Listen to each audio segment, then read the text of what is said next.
All right, so today we're going to try to do a real simple model on the utility sector. So let's start with the RAY function again, which is the Russell 3000. Hit your F10 button to get the index and hit enter. So you got RAY up there. And then we'll go down to number 6, which is member weightings. And once that loads, we'll click on add a column, and we'll add GICS. Whoops, I mistyped it. GICS sector names, because utilities are sectors, that makes it a pretty easy one. I'm going to go and delete some rows here. You can actually right-click and just say delete column. Delete column. All we need is the ticker, the name, and the GICS sector. That's all we need. So you can just bring those in. So ticker, name, and GICS sector. And I'm going to do the output in Excel. And we might get a little bit of an error message in Excel, but that's all right. Just click yes when it comes up. Accounts payable. Jim's paying for May's accounts payable right now. So we wouldn't want to put that there. That's wrong. We want to put the customer sold as like the additional purchases. All right, so y'all this far? Add in cost of goods sold, and then that's the new one. And I'm going to actually delete anything that's not utilities, and it gets really easy here because utilities we know is the last thing there, so I can just go to the bottom Plus 5,200. and then just come up until I get to the top of utilities. So I did the shift control down arrow, and then I led up in the control arrow and did the up arrow until I got to the bottom of telecom, I mean, to the top of utilities. So now I got all my utility stocks. And I'm going to delete column C, D, and E because we don't need this. And we really don't need column F either. We know they're all utilities. So all we need, we can delete everything except for the ticker and the name. And then I'm going to actually, I'm going to give us 3 extra rows at the top. So I'm going to select 1, 2, and 3, and then right click and insert, just so we have a little bit more room to work with. So here's all our utility stocks. It looks like we have about 84 of them, so that's good. That's a good number of stocks. And so what we want to do is we want to bring in the EVA spread for this. So what we can do is click on the Bloomberg, find fields, and just type EVA spread Minus cost of goods sold. and hit enter. No. And it actually will say WAC _ EVA spread. Add that. And the second thing we want to add That's being. is debt to equity. It's going down. So if we type debt to equity, hit enter. Total debt to equity, that's the very, very first one for me. And then the last one is price to book. And the reason we use price to book for utilities is they have a lot of property, plant, and equipment. So it's a good ratio to use for them. So then I'm just going to apply, and those all 3 should come over.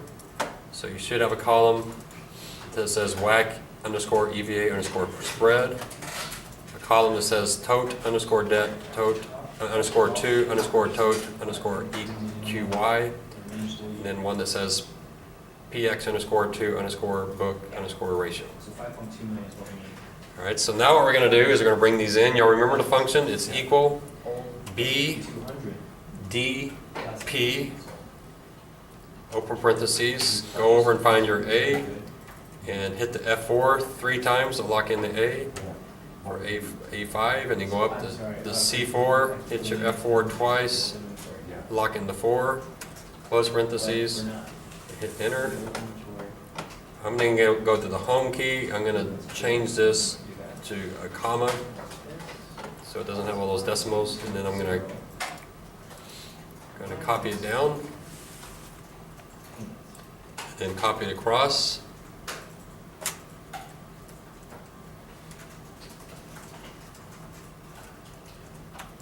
We start off with this one. So all 3 columns. So what I did is I did Control Shift down arrow, We also pay and then off Control C, 59.69. and then the Shift arrow and arrow the cursor over right with using the right arrow to fill in those 3 columns, and I've got all my numbers. Now we're going to have a few NAs, but not too many. So we got a pretty clean batch here. I don't know if you are seeing that we just have a couple of NAs. since we only have a couple of NAs, why don't we just go ahead and delete those companies? Okay. I got Terp, doesn't have data, so I'm just gonna delete that company. Sale, okay, we book it. And then down at the bottom, Yes. Where else do we book it? Atlantic Power Where is the deduction? doesn't have a price to book for some reason. So- I can delete that. I don't see, do y'all see any others? We have to. Looks pretty clean, doesn't it? Are y'all up with me there? Right? Yes. It looks pretty, so like as the asset has to have counter. All right. It's being deducted. So Right? what we're going to do Yes. is we're going to rank them. So we're going to rank Yeah. Okay. the EVA spread, we're going to I rank don't know. Do you look, but I feel the like debt to equity. There's like something we're not remembering or doing. And then we're going to do a weighted rank, And then just walk in. and then we're going to I've got the answer sheet. rank the weighted, Yeah.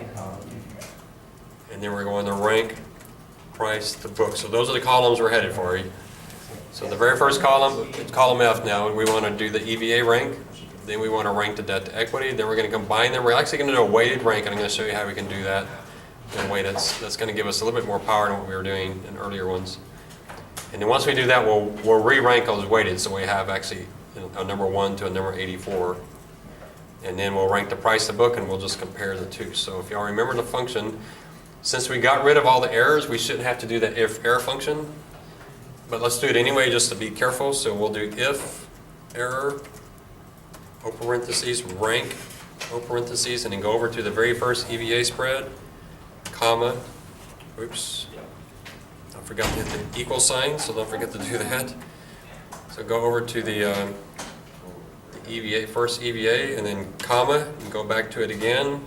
Hit your shift, control, down arrow. Hit your F4 key twice to lock in the rows. Comma, here we want to do 0 because we want it descending. Close parentheses, comma. So what we're going to say, if they don't have the data, we'll just make them number 85. So comma 85, we'll put them in last place. So you can just copy that down. So you can see how this one, 197, is much better than negative 0.4. So it's ranked higher. Here's a really strong one here.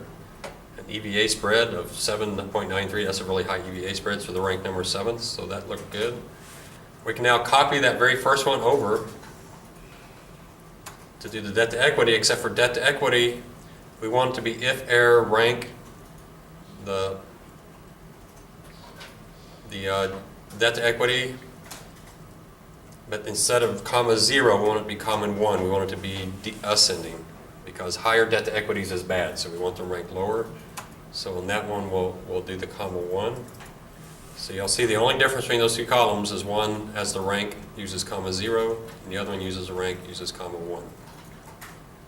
And now we're going to do the weighted rank. So I'm going to pause the video here, and y'all make sure everybody's caught up.